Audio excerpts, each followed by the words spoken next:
அஸ்ஸலாமு அலைக்கும் வரஹ்மத்துல்லாஹி வபரகாத்துஹ். அல்லாஹ் நேசிக்கிறான். அல்லாஹ் யாரை நேசிக்கிறான்? அல்லாஹுடைய தூதர் ஸல்லல்லாஹு அலைஹி வஸல்லம் இடத்திலே கேட்கப்பட்டது, அல்லாஹுடைய தூதரே, செயல்களில் அல்லாஹ் நேசிக்கக்கூடிய செயல்கள் எது? இந்த செயலை செய்தால் அல்லாஹ் அதை நேசிப்பான். அல்லாஹுடைய தூதர் சொன்னார்கள், தொழுகையை அதனுடைய நேரத்தில் நிறைவேற்றுதல் முதலாவது. அதை நாம் பார்த்து விட்டோம். அல்லாஹுடைய தூதரே, அதற்கு பிறகு எது? அல்லாஹுடைய தூதர் ஸல்லல்லாஹு அலைஹி வஸல்லம் சொன்னார்கள், இது செயல்களில் அல்லாஹ்விற்கு மிக விருப்பத்திற்குரிய செயல். இந்த செயலை போன்ற செயல் அல்லாஹுடைய தீனில் எதுவும் இல்லை. பிர்ருல் வாலிதைன், பெற்றோர்களிடத்தில் நல்ல முறையில் நன்மையோடு நடந்து கொள்ளுதல். என் சகோதரனை, என் சகோதரியே, இந்த உலக வாழ்வில் உங்களுடைய தாயும் தந்தையும் உங்களோடு இப்போது உயிரோடு வாழ்ந்து கொண்டிருந்தால் அல்லாஹ் உங்களுக்கு அதைவிட பெரிய அருளை இப்போது கொடுக்கவில்லை. உங்களுடைய தாயும் தந்தையும் மரணித்திருந்தால், ஒன்று அவர்கள் உங்கள் மீது பொருத்தத்தோடு மரணித்திருந்தால் இந்த உலகிலும் மறுமையிலும் வெற்றிக்குரியவர்கள் நீங்கள். உங்களுடைய தாயும் தந்தையும் உங்கள் மீது கோபத்தோடு உங்களை பொருந்திக் கொள்ளாத நிலையில் மரணித்திருந்தால் அல்லாஹ்விடத்திலே தௌபாவின் மூலமாக திரும்பிக் கொள்ளுங்கள். நஷ்டவாளிகளாக நீங்கள் வாழ்ந்து கொண்டு இருக்கிறீர்கள். குர்ஆன் சொல்லுகிறது, வகதா ரப்புக அல்லா தஅபுது இல்லா இய்யாஹ். அல்லாஹுவை வணங்குவதனுடைய கடமையை அல்லாஹ் மனிதர்களுக்கு கொடுக்கிறான்.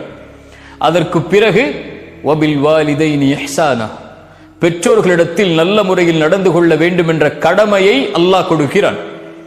அவர்களில் ஒருவரோ இருவரோ வயதை அடைந்து விட்டால் ஃபலா தகுல் லஹுமா உஃபின், அவர்களை பார்த்து சீ என்று வெறுக்கத்திற்குரிய வார்த்தை கூட பேசாதீர்கள். வலா தன்ஹர்ஹுமா, அவர்களை வெறுக்காதீர்கள், விரட்டாதீர்கள். வகுல் லஹுமா கௌலன் கரீமா, அவர்களிடத்திலே கண்ணியமோடு பேசுங்கள். வஹ்ஃபித் லஹுமா ஜனாஹ ذுல்லி மினர் ரஹ்மா, அவர்களிடத்திலே அருளின் இரக்கத்தின் ரெக்கைகளை தாழ்த்தி கொள்ளுங்கள். இதைவிட பெற்றோர்களிடத்தில் எப்படி நடந்து கொள்ள வேண்டும் என்று குர்ஆன் எப்படி விவரிக்க முடியும்? அல்லாஹ்விடத்திலே கரமேந்தி பிரார்த்தனை செய்யுங்கள். வகுர் ரப்பிர்ஹம்ஹுமா கமா ரப்பயானி ஸகீரா, யா அல்லாஹ், எங்களை சிறு பிள்ளைகளாக இருந்தபோது எங்களை எப்படி இரக்கத்தோடு அன்போடு பாசத்தோடு பரிவோடு எங்களை பார்த்து கொண்டார்களோ அந்த இரக்கத்தை இந்த நிலையில் அவர்களுக்கு நீ கொடுப்பாயாக என்று அல்லாஹ்விடத்திலே பிரார்த்தனை செய்யுங்கள். குர்ஆனுடைய கணக்கிடாத வசனங்கள். அல்லாஹ் சொல்கிறான், வவஸ்ஸைனல் இன்சான பிவாலிதைஹி, பெற்றோர்களிடத்தில் நல்ல முறையில் நடந்து கொள்ளுங்கள். சிரமத்தின் மேல் சிரமப்பட்ட அந்த தாய் அவனை சுமந்திருக்கிறாள், அவளை சுமந்திருக்கிறாள். அனிஷ்குருலி ஒலிவாலிதைக், அதனால் எனக்கு நன்றி செலுத்து. அதற்கு பிறகு உன்னுடைய தாய் தந்தைக்கு நன்றி செலுத்து. எதற்கு யா அல்லாஹ் என் தாய் தந்தைக்கு நன்றி செலுத்த வேண்டும்? உங்கள் தாய் தந்தை உங்களுக்கு செல்வத்தை கொடுத்திருக்கலாம், கொடுக்காமல் இருக்கலாம். உங்களுக்கு கல்வியை கொடுத்திருக்கலாம், கொடுக்காமல் இருக்கலாம். உங்கள் மீது சொத்துக்களை சேர்த்து வைத்திருக்கலாம், சேர்த்து வைக்காமல் இருக்கலாம். உங்களை நல்ல முறையில் பராமரித்திருக்கலாம், பராமரிக்காமல் இருக்கலாம். ஆனால் உங்கள் தாய் தந்தைக்கு காலம் முழுவதும் அவர்களுக்கு அருகிலேயே இருந்து அவர்களுக்கு பணிவிடை செய்து செய்து செய்து செய்து நன்றியை நீங்கள் வெளிப்படுத்தி கொண்டே இருக்க வேண்டும் என்ற ஒரு செயல் உங்களுக்கு இருக்குமானால், எனக்கு இருக்குமானால், என் தாய் தந்தைக்கு நன்றி சொல்வதற்கு லா இலாஹ இல்லல்லாஹ் முஹம்மதுர் ரசூலுல்லாஹ் என்ற ஷஹாதத்தை மொழியக்கூடிய மகளாக அல்லாஹ் இவர்களின் மூலமாக நம்மை உருவாக்கியதுதான். சொத்து இல்லாமல் மரணித்தால், கல்வி இல்லாமல் மரணித்தால், உலகமே இல்லாமல் மரணித்தாலும் அது நஷ்டமில்லை.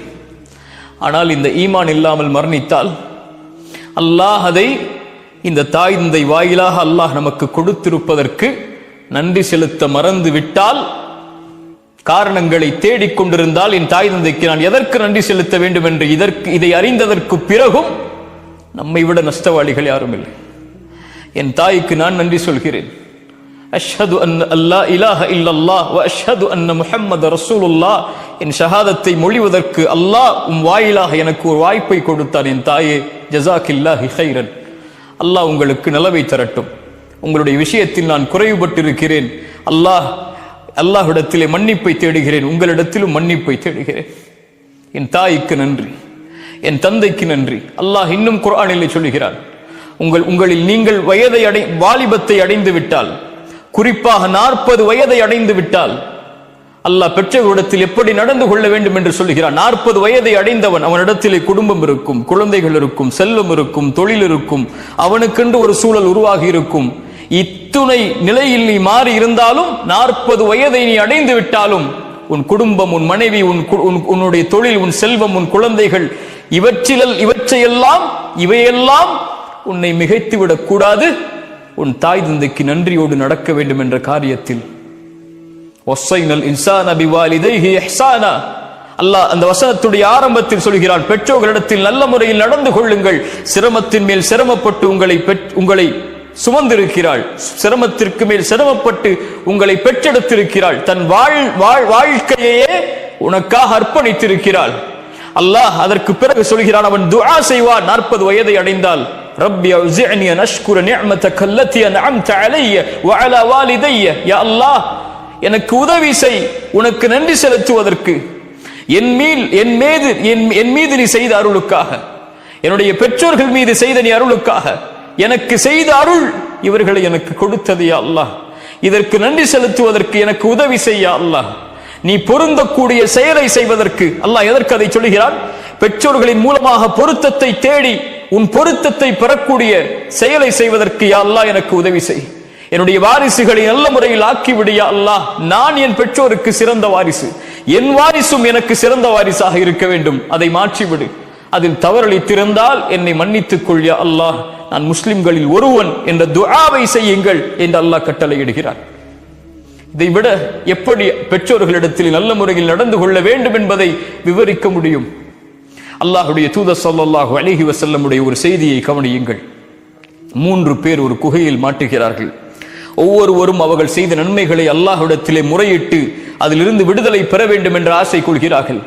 முதலாம் அவர் அழைக்கிறார், யா அல்லாஹ், நான் வாழ்நாளில் எதை செய்திருக்கிறோனோ செய்யவில்லையோ எனக்கு தெரியவில்லை. என்னுடைய பெற்றோர்கள் வயதானவர்கள், நானோ ஒரு காட்டிலே விறகை எடுத்து வரக்கூடிய வேலை செய்கிறேன்.